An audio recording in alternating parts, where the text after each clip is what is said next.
after we've played a few notes and we've gotten our instrument put together, we need to learn how to take our instrument apart and how to properly take care of it and clean it. So the very first thing we're going to do is the very last thing we did when we were assembling our instrument. We're going to take that reed off and we're going to put it in its little reed case. So you unscrew the screws of your ligature, whether they're on the top or on the bottom. Either way, it's with your right hand.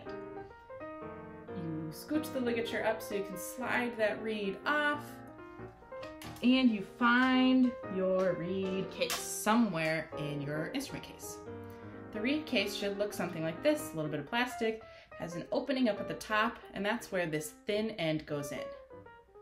So the thin end goes into the opening. You just slide it in gently, not all the way in, just until the top thick part of the reed lines up with this plastic opening top. Now that your reed is safe, you can go ahead and put that in the little storage compartment. Now, I'm going to set my ligature aside just so that way it doesn't get bent. It's very easy to bend because it's very thin metal. So, setting this in a safe place for now, and then I'm going to take my mouthpiece and hold onto the neck here, twist, twist, twist off. And there we have that. And we want to find this big cloth type looking thing. This is our cleaning cloth, or a swab if you'd like to call it that. And I'm going to take just a corner of it and feed it through the opening, or either side really, of the mouthpiece. Just to swab out any of the moisture that was in there, not pulling the cloth all the way through because it will get stuck, just a little bit of that corner back and forth. And once it looks like all the moisture's been wiped up, your mouthpiece is nice and cleaned. Next, we will find that mouthpiece cap, just like this, and we'll put our ligature back on so we can safely store both in the mouthpiece cap. Placing that aside, now we have the neck to take off. So remember, we unscrew that piece there, twist, twist, twist, twist, twist, and we have just the neck. Now again, my cleaning cloth with the weight, this weight is just a bit too big to fit through the corked part of the neck, so it will not fit all the way through. So the best thing to do is I kind of wrap the cloth around one of my fingers, and then I place it in the larger end of the neck and just twist back and forth just a couple times, and then maybe wipe off the top just a little bit by the cork. Now that that's cleaned off, go ahead and place that in your case. There should be a little spot just for the neck. And now we have the body. So holding onto the body by the bell, we're going to find that weighted end of the cleaning cloth. So that weighted end is what we're going to feed into the bell all the way in. And we're going to place just a portion of the cleaning cloth like this.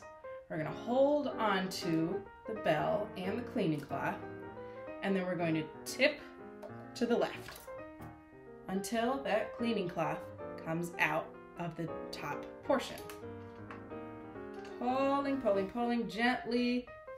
Just tug it a little bit. Boop, boop, boop, boop, boop. There we go. And that cleans it out. Now, because I've only played a few notes today, I really only need to swab it once. But if you play, let's say you play for like 15 to 30 minutes, maybe swab it out 2 times just to really make sure that that moisture is not trapped in there. Trying to avoid the moisture is always the goal, because otherwise that moisture can build up and then it can create mold, and then we can't play our instrument because we will get sick, and we don't want to get sick. So we've cleaned out our instrument. We can put our cleaning cloth back in that little storage cubby. Next, you need to find that cap that we had, and we place it right on that top piece to protect the metal. Unhook our neck strap, and we'll place the body safely into the case. Take our neck strap off, or not. You can wear it as a fashionable necklace. It's totally up to you. And then you place that in that little storage bin. Close the lid, close the latches, and there you have it. That is how you clean and take apart your saxophone. There are some other little things that you can do to take care of your saxophone, like oiling some of the keys, but that's not something you really need to worry about too much. Now, another thing that's not a super big issue right away usually is the cork can get dried out. So you'll want to get cork grease and place that on the cork to help moisten it up so that way the mouthpiece can go on and the cork doesn't crumble and fall off. The cork grease kind of looks like a tube of chapstick. It is not a tube of chapstick. Do not wear it as chapstick because it's very gross. So that cork grease should also be in your case, and then you place that back in and then you close her on up. And there you have it. Let us know if you have any questions. Thanks.